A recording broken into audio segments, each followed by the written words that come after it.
नमस्कार, मैं अंजलि मिश्रा। स्वागत है आप सभी का हमारे चैनल में। आपको बता दें कि महाराष्ट्र में सीट शेयरिंग और सीएम की कुर्सी को लेकर खींचतान जारी है। इस बीच राहुल गांधी महाराष्ट्र पहुंचे और यहां पर वो शक्ति प्रदर्शन करने का प्रयास कर रहे थे, लेकिन उद्धव ठाकरे इस पूरी रैली से नदारद रहे, कहीं दिखे नहीं और उनकी पार्टी का भी कोई नेता इस रैली में सम्मिलित होने नहीं आया, जिससे ये बात साफ हो रही है कि सीएम की कुर्सी को लेकर अब एमवीए में फूट हो चुकी है। उद्धव ठाकरे ने अब इनसे दूरियां बनाना शुरू कर दिया है, जिसका असर होने वाले चुनाव में काफी ज्यादा दिखने के लिए मिलेगा। और ऐसे में शरद पवार के बयान को लेकर भी अटकलें लगी रही थी और इस पूरे मामले पे चर्चा के लिए हमारे साथ मौजूद हैं वरिष्ठ पत्रकार अजय पत्रकार जी। सर, आपका स्वागत है हमारे चैनल में। सर, सवाल ये है कि जिस तरीके से आज जो है एक अहम रैली थी, राहुल गांधी भी आए थे, महाराष्ट्र समय निकाल कर आए, उन्हें लगा कि यहाँ पर शक्ति प्रदर्शन करेंगे, लेकिन उद्धव ठाकरे एमवीए के एक महत्वपूर्ण नेता है, वो खुद भी गायब रहे और उनकी पार्टी का भी कोई नेता इस रैली में मौजूद नहीं हुआ। कैसे देखते हैं आप इसको? देखिए, मैं आपको बता रहा हूँ कि शिवसेना यूबीटी की इस समय पोजीशन जो है बिल्कुल ऐसी है जैसे आत्मा निकल गई है और चमक भी खो दी गई, सिर्फ ढांचा रह गया। ये बात इनके गठबंधन पे बड़े नेताओं का कहना है। उन्होंने शिवसेना को ज़्यादा बुलाया भी नहीं और शिवसेना अपनी इज्जत बचाने के लिए गई भी नहीं। आपको बता दें कि जो इतनी बड़ी रैली हुई उस पर ये चाह रहे थे इसके पहले कि चीफ मिनिस्टर घोषित कर दिया जाए। शरद पवार जी वगैरह इनको वेट करते रहे कि किसी तरह से इनको हम इलेक्शन तक खींच लें, फिर इनको इनकी पोजीशन बता देंगे। उनसे ये भी बता दिया गया कि अब आपकी हैसियत वो नहीं रह गई, आपके पास कोई पब्लिक लीडर नहीं है। यूबीटी शिवसेना में बाल ठाकरे जी हैं, जिनका आशीर्वाद राज ठाकरे के साथ, छगन भुजबल के साथ, संजय निरुपम के साथ, नारायण राणे के साथ और शिंदे के साथ है। तो आप उसमें सबसे आखिरी में। दूसरी, आपका जो लड़का है वो भी इस पोजीशन में नहीं कि वो वोट बैंक हो। आपका जो वोट बैंक था, ये बात शरद पवार गुट ने और कांग्रेस ने इनको समझाया, उद्धव ठाकरे। आपका जो वोट बैंक था वो कट्टर हिंदू और मराठी वोट था। आपने इधर मुस्लिम की पैरवी की, मुस्लिम ने आपको लोकसभा में वोट दिया।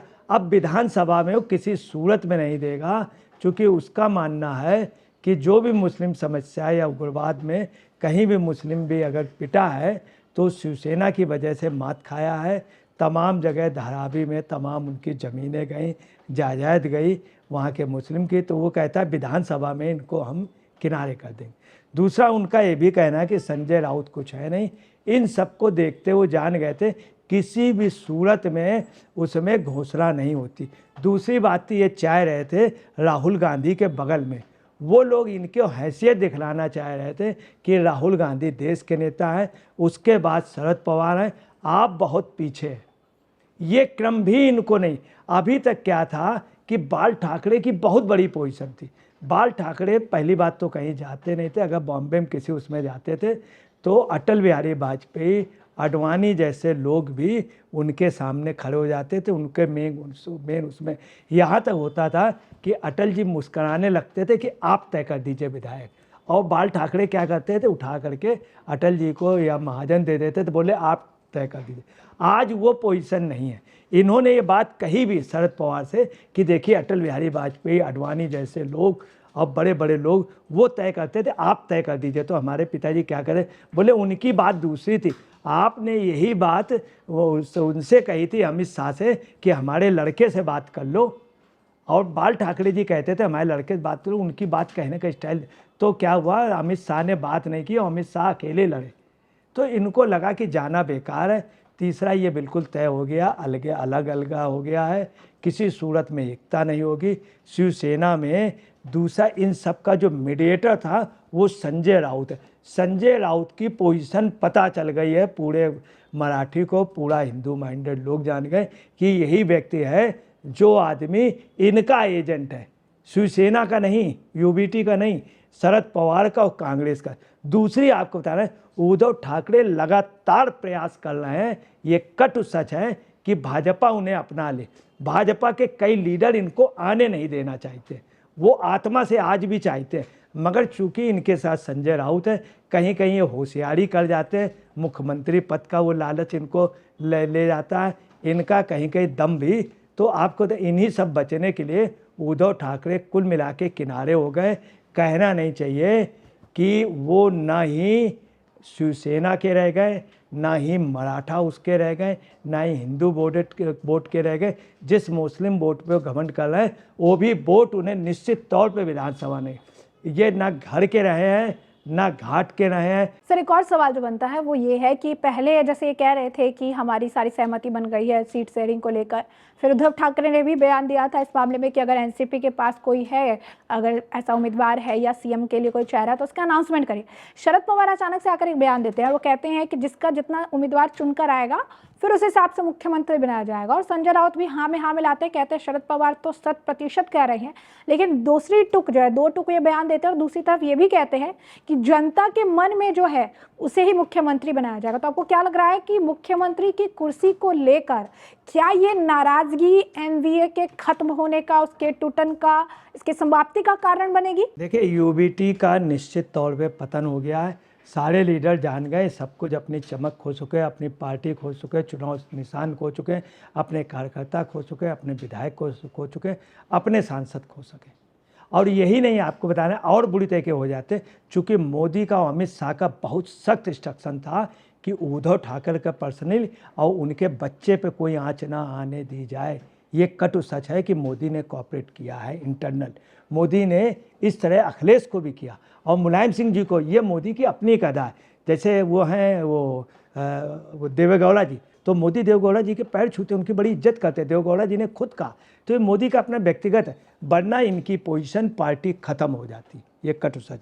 दूसरी आपको बता रहे हैं कि ये जब रैली हुई है, उस रैली के दौरान पे ये बसंत चौहान जी के परिवार के पास गए मिलने, जिसमें ये राहुल गांधी भी गए और ये शरद पवार वगैरह सब लोग थे। वहाँ पर भी बात हुई, वहाँ स्पष्ट रूप से कहा गया किसी भी सूरत में अगर पार्टी को बचाना है, विपक्ष बचाना है, बीजेपी को हराना है, तो किसी भी सूरत से यूबीटी का साथ मत लीजिए। उस जगह हम अपने कैंडिडेट करेंगे, जिता करके लाएंगे। तो उनका ये कहना था कि जो ये यूबीटी शिवसेना है, अगर इनके कैंडिडेट को आप इतनी सीट दे देंगे तो हम सरकार ही कैसे बना पाएंगे, हमारे आधे एमएलए जीतेंगे तो हम किसी लायक नहीं। इसलिए किसी भी सूरत में शिवसेना से गठबंधन नहीं होना चाहिए। ये बात दिवंगत पतंग राव कदम जी के घर जब गए हैं तब ये बात कही गई, वहाँ पर राहुल गांधी के मिलने गए थे उनके परिवार से। इसके बाद आपको बता रहे हैं ये बसंत चौहान के परिवार से मिलने गए, वहाँ पर भी बात कही गई, उनके घर से कहा गया दोनों जगह कि आपसे प्रार्थना है कि बहुत अच्छी बात है आप शिवसेना के किसी व्यक्ति को नहीं लाए। दूसरी बात, इनकी रैली हकीकत में शिवसेना के ना आने से वहाँ ज़बरदस्त एकता दिखी कांग्रेस और शरद पवार में, और इनके ना आने से आप समझ लीजिए हर आदमी तेज़ आवाज़ में बोला। वहीं आपको बताना, कुछ विधायकों का कहना था, कुछ नेताओं का, अगर शिवसेना आ जाती है तो हम खुल के बोल नहीं पाते, क्योंकि शिवसेना बीजेपी की जेबी संगठन है, हम किसी को कुछ कह नहीं सकते। हमने ज़िंदगी भर बाल ठाकरे का विरोध किया, बाल ठाकरे के विरोध करने पे हमें वोट मिलता है। अगर वो मेरे यहाँ आ गए तो आपको बता रहे एक मछली पूरे तालाब को गंदा कर देगी।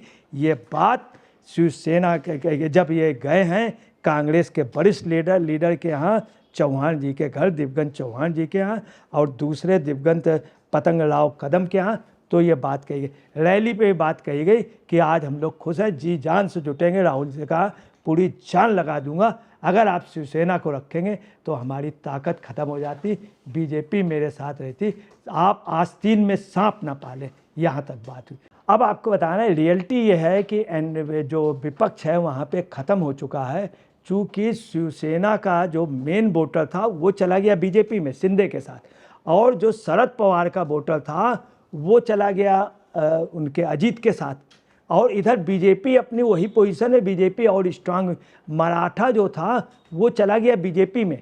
इधर आपको बताना है कि शिवसेना के जो बयान हुए, जिस तरह से चप्पल मारी, उसको मराठों ने बहुत उससे लिया है कि कभी भी बाल ठाकरे ने ये काम नहीं किया, कभी नहीं किया बाल ठाकरे ने, और इन्होंने जिस तरह चप्पल मारा वो आप समझ लीजिए बहुत वो इनको इनका लड़कपन माना जा रहा। दूसरी बात, इनको मुख्यमंत्री बनाने के लिए किसी तैयार हो ही नहीं सकते। राहुल गांधी कभी नहीं चाहेंगे कांग्रेस का कोई कार्यकर्ता कि बाल ठाकरे का लड़का या शरद पवार बाल ठाकरे का लड़का चीफ मिनिस्टर बने। शरद पवार ने बनने नहीं दिया था उद्धव या शिवसेना को, भाजपा को इंटरनल सपोर्ट किया था, भाजपा को तोड़ने के लिए किया था। अब कांग्रेस कह रही भाजपा तो टूटी नहीं, भाजपा ने उल्टा शिवसेना को तोड़ दिया, तो हम नुकसान में। तो बेटर यह है कि हम लोग एक हो करके लड़ें, मुकाबला करें। मगर आपको बताना वॉक ओवर बीजेपी को इन लोगों ने दे दिया है और उद्धव किसी न किसी बहाने से बीजेपी में समझौता चाहते, मगर हम आपको बताएं समझौता शायद उद्धव का पतन हो गया। कई राज दरबार इन्हीं लालच में पतन हो गया। इन्होंने जो ये बात कही थी वक्त कब अगर किसी ने भी अगर निगाह उठाई तो ठीक नहीं होगा, ये बयान भी इनके लिए घातक हो गया। कुल मिला के शिवसेना अपना आधार खो दिया और भाजपा को बाकओवर हो गया है। तो जैसा कि आपने अजय पत्रकार जी को सुना, उन्होंने साफ तौर पर कहा है कि अब मुख्यमंत्री की कुर्सी को लेकर एमवीए में फूट हो चुकी है और आज रैली में जिस तरीके से ना उद्धव ठाकरे ना उनकी पार्टी का कोई नेता सम्मिलित हुआ है, इससे उन्होंने साफ तौर पर यह जाहिर कर दिया है कि नाराजगी तो चल रही है और यह नाराजगी तब तक चलती रहेगी तब जब तक शायद कांग्रेस और एनसीपी इस बात पर मुहर न लगा दे कि उद्धव ठाकरे को ही मुख्यमंत्री के तौर पर देखना चाहते हैं। और एक बात और सच होती नजर आ रही है मुंबई के प्रेसिडेंट की, जो भविष्यवाणी उन्होंने की थी कि सीट शेयरिंग पर अगर मतलब बच भी गए तो फिर मुख्यमंत्री का चेहरा कौन होगा, इसे लेकर एमवीए बट जाएगी और अब ऐसा ही होता नजर आ रहा है। तो ऐसे में आपने चर्चा पूरी सुनी है, इस पर आपकी जो राय कमेंट सेक्शन में कमेंट करके जरूर से जरूर साझा करिएगा। धन्यवाद।